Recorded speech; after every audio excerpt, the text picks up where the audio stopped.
Yo, what's good, YouTube? Zamcrow here, aka Scoop, with the Pokemon Battle Federation. Yes, we are back with Season 3, Week number 1, finally. Week 1 features us taking on the Colorado Charizards. A good friend of mine, Mugzey. He's a great battler, and you may notice something straight off odd about his team. He only has 5 Pokemon. He opted only to bring 5 Pokemon.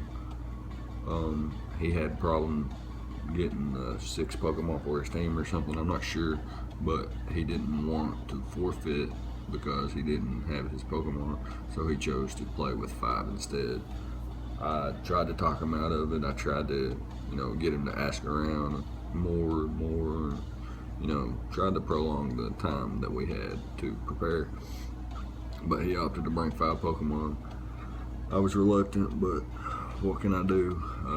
I'm just gonna battle, I guess. I have an unfair advantage already, so I don't take much pride in a win. If I get a win, and if I lose, it's actually detrimental to my pride. So yeah, let's just hop on into the battle here. Having Mega Sableye, I predict him to lead with it to try to prevent hazards from possibly Mew or Garchomp, and maybe reflect any kind of status I would, push on with my own Sableye. So I lead with Mega Alakazam, knowing that I have Dazzling Gleam, and he has no switch-ins really. So yeah, let's just hop on into the battle here. Like I said, I'm going to lead with Mega Alakazam, as he leads with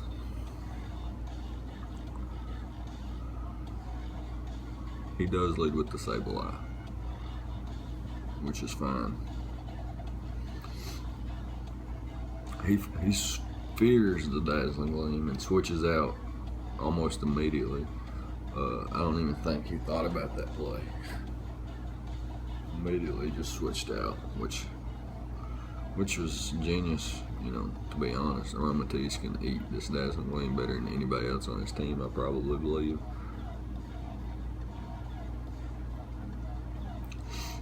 And predicting, maybe a wish or something of that sort, we can just switch out here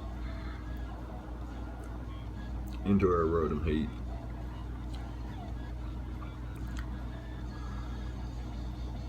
And hopefully we can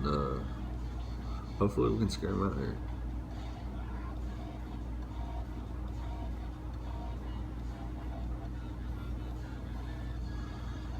And we Volt Switch out as he just actually we doubled. We pulled a double, predicting I forget what we predicted, but it worked out for us because he brought in Quagsire, and he switches out to Mega Sableye to maybe try to prevent us from getting spikes more than one layer, because we would have gotten one layer anyway, because he hadn't Mega Evolved yet and had the magic bounce ability.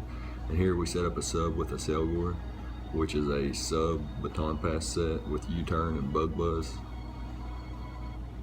I needed the initiative. Switching in this match was very important because he has a Stolly team with Shadow Tag Gothitelle. So here we can Baton Pass, and since he set up a Calm Mind, I opted to go into a physical attacker, my Garchomp, who has Swords Dance and substitute of his own, and a Lumberry. So if he breaks my sub and got the Will-O-Wisp off, I could, get that burn off, get it away, and continue to set up subs and Swords Dances. And here he brings in Quagsire, which is obviously an unaware set, so we can just go for Earthquake.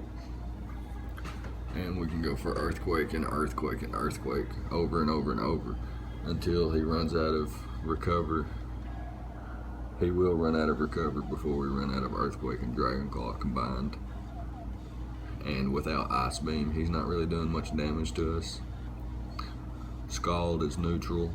It has a chance for a burn, but like I said, we have the Lumberry, so Garchomp is free to fire off Earthquakes here.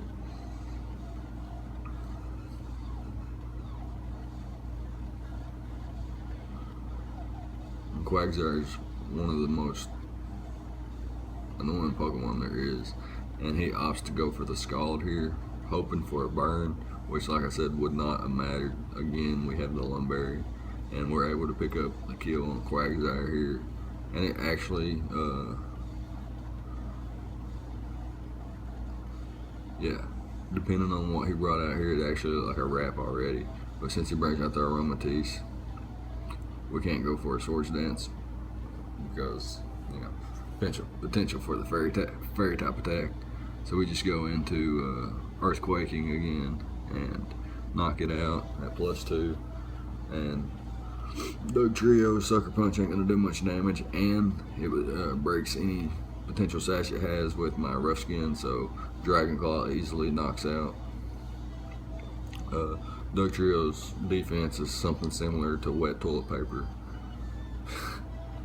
Yeah, and now he opts to bring in Gothitelle, which can't live a Dragon Claw at +2. Actually, it can. This thing is bulky, but opts to go for the rest instead of attacking, which I think was a misclick or a misplay on my opponent's part. And here we can just set up another Swords Dance. Whatever comes in is not liking this.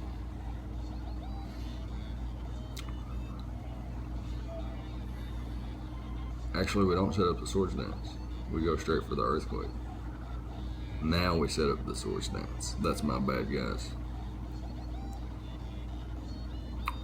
Sableye goes for the Recover, which does not matter now that we're at +4. Insane attack. This is Adamant Garchomp, by the way. Max attack. +4 Earthquake. Easily takes out the Mega Sableye.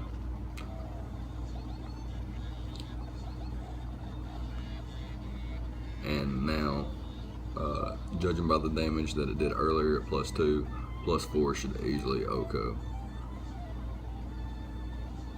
And yeah, we pick up a 6-0 victory when we already had a 6-5 advantage to start the match. Not too proud of it, but I'm proud of my planning, my prep, the substitute Baton Pass, a Selgor to Garchomp, or even Mega Sableye, or Calm Mind Mew that I had. It would have been phenomenal. I had Volt Switch, U-Turn to not get trapped, and I had the Shed Shell on the Mew. I did not want to be trapped. I think I prepped well and I played well despite having the advantage to start. And we'll kick off Season 3 of the Pokemon Battle Federation with a 6-0 victory. I'm fine with that. The defending champs look to make a statement week 1. Let everybody know we want a 3rd title. 2 is not enough. And we will continue to play the best we can every week and hopefully come out with wins every week. Losing is not the end of the world. I do this for fun. I enjoy playing with my friends, and I look forward to the following weeks. I'll see you guys then. Thank you for watching.